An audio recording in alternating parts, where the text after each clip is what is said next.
அமித்ஷா கோத்ரா கலவரம் நடைபெற்ற போது, கோத்ரா ரயில் நிலையத்தில் நடைபெற்ற அந்த கொடூரமான கலவரத்தில் எவ்வளவு பேர் செத்தாங்க, என்னென்ன கொடுமைகள் நடந்தது.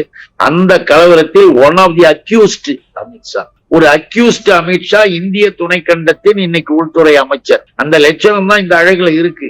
ஒரு அமைச்சராகவே ஆக்கி இப்ப கொண்டு வந்தா அவரு தமிழ்நாட்டை சுத்துறாராம்.